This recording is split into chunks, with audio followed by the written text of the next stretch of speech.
Ko esiet sveicināti lauksaimnieki Dobelē? Ievadā Dats rādīja tiešām zīmīgu video, kur mēs devāmies uz šīm skolām. Būtībā stāstījām maziem bērniem par to, cik nozīmīga ir lauksaimniecība.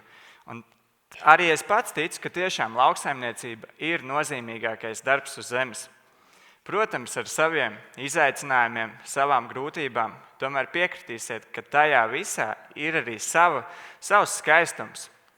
Kāds priecājas tajā brīdī, kad ierauga pirmās sadīgušās kviešu strīpiņas laukā, cits savukārt tajā brīdī, kad māja vidū piebrauc pie ziedoša rapša lauka, un vienīgais, ko var dzirdēt, ir bišu dūkšana.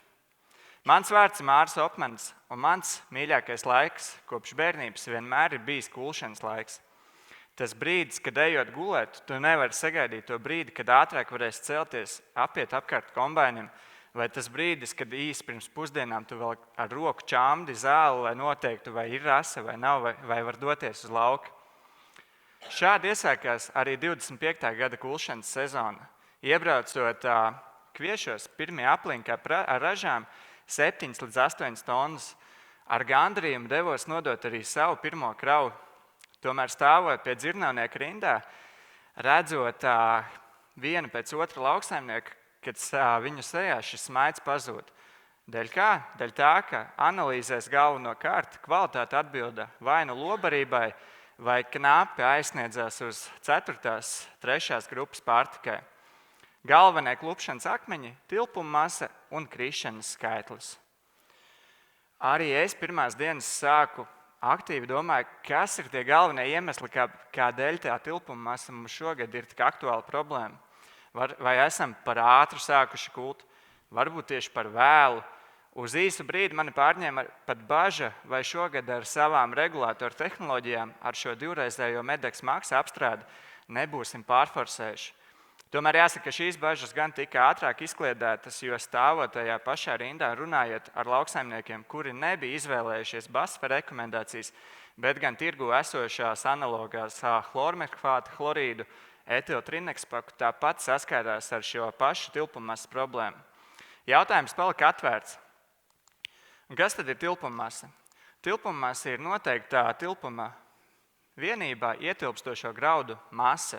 To nosaka graudu rupjums, graudu forma, virsmas gludums, graudu nogatavošanās pakāpe, mitrums, piemaisījumi. Manuprāt, lai labāk izprastu, kādēļ tā bija tik aktuāla problēma, ir jāatgriežas vēl uz 24. gada rudeni. Rudens bija silts un ilgs, veģetācija beidzās tikai novembra beigās. Attiecīgi šie kvieši spēja gan ļoti labi saaugt, kā arī spēcīgi sacerot.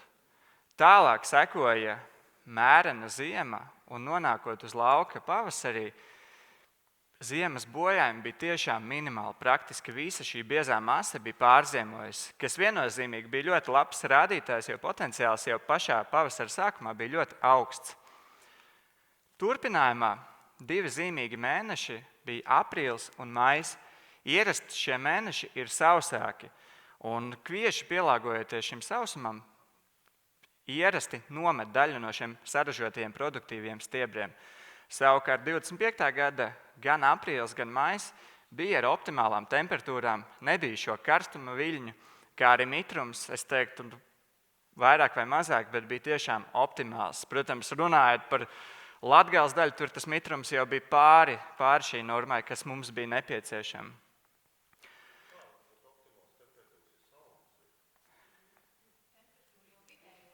Runājot par vidējo, ierasti mums ir šajā aprīlī mājā ir jau pirmie karstuma viļņi. Šogad šie karstuma viļņi nebija, kad mums pārsniedz pār 30 grādus, kad kvieši jau sāk atmesties.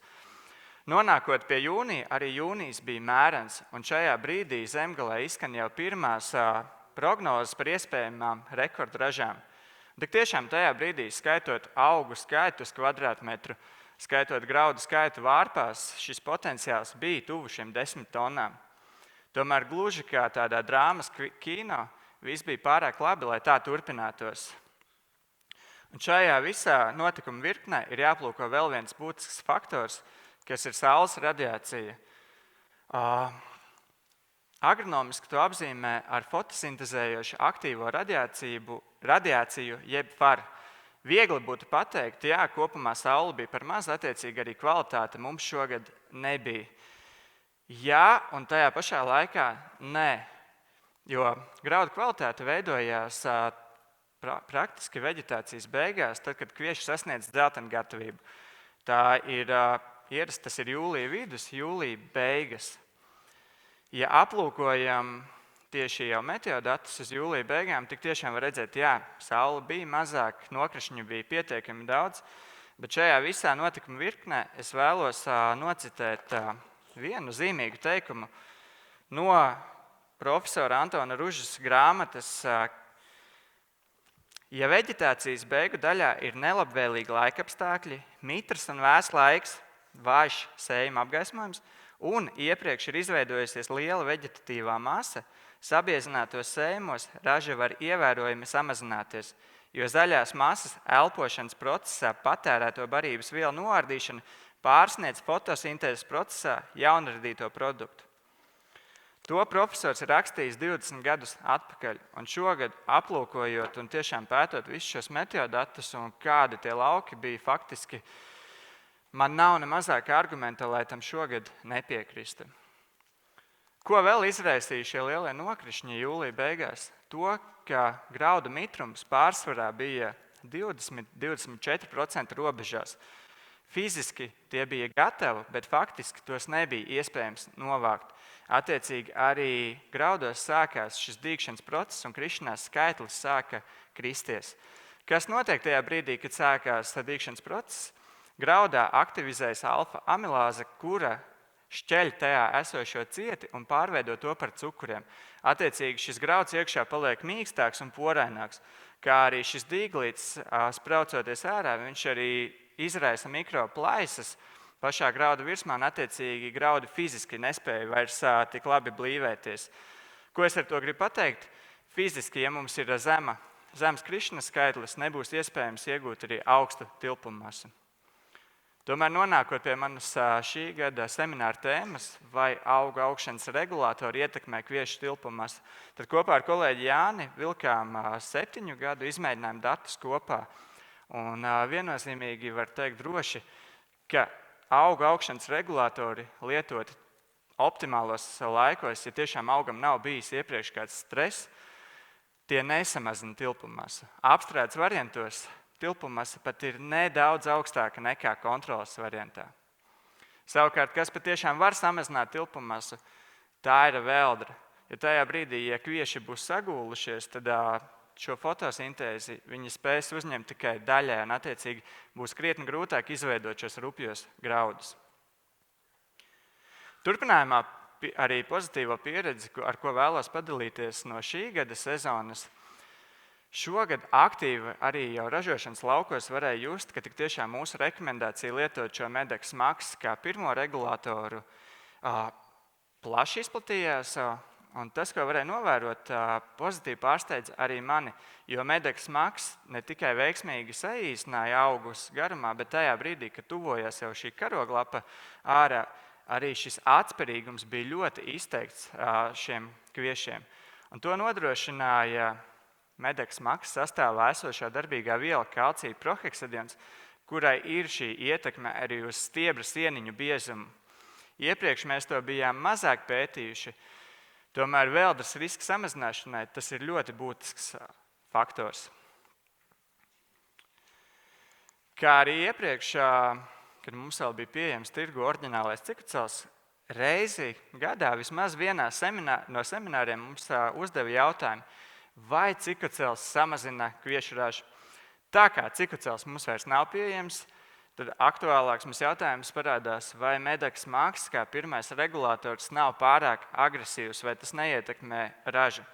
Tad tieši tāpat skatoties uz izmēģinājumu rezultātiem, savēlkot vidējos, var redzēt, ka patiesībā, lai arī regulātoram nav uzdevums kviešiem pacelt ražu, to uzdevums galvenokārt ir noturēt, bet redzam, ka piemēram lietojot vienreiz Medex Max 30.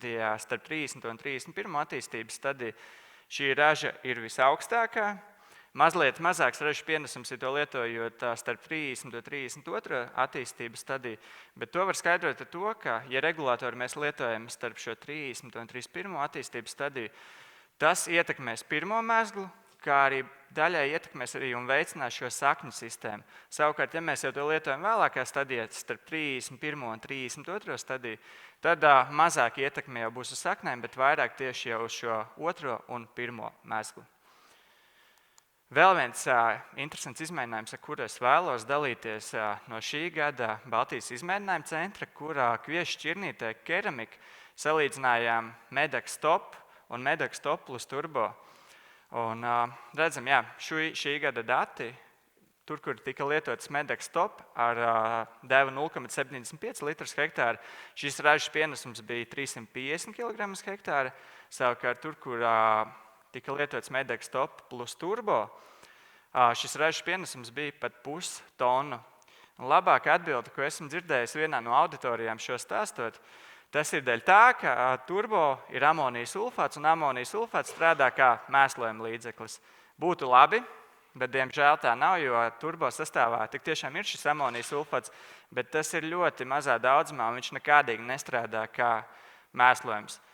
Turbo mēs ieviesām oriģināli tām saimniecībām, kuras saskārās ar cietu ūdens problēmu, jo cietā ūdenī ir grūtības atbrīvot no šī kalcija proheksadiona kalcija ionus, un attiecīgi regulators nespēja tik efektīvi strādāt.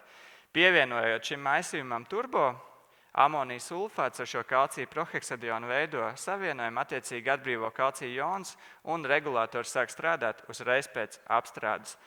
Tādēļ droši var ieteikt arī šo risinājumu ne tikai tiem, kas saskarās šo cietūdens problēmu, bet arī visiem pārējiem.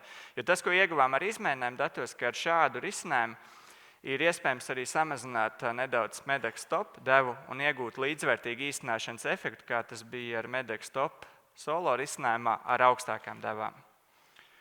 Noslēgumā mūsu regulātoru rekomendācijas šim gadam, kā pirmo regulātoru es tiešām aicinātu nesteigties, sagaidām to brīdi, kad sānis pāriet, un tajā brīdī ejam ar Medex Max, pielāgojot šo devu, protams, no sējuma potenciāla, no 0,3 kg uz hektāru līdz 0,5 kg uz hektāru.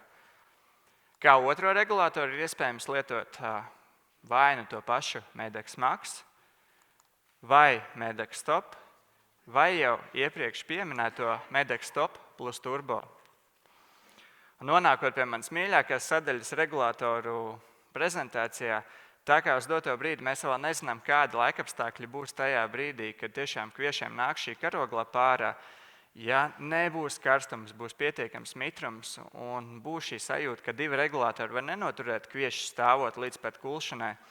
Šis ir tas brīdis, kad ir iespējams vēl veikt trešo apstrādi ar auga augšanas regulātoru, un mūsu rekomendācija ir lietot šādā situācijā terpā. Paldies par uzmanību!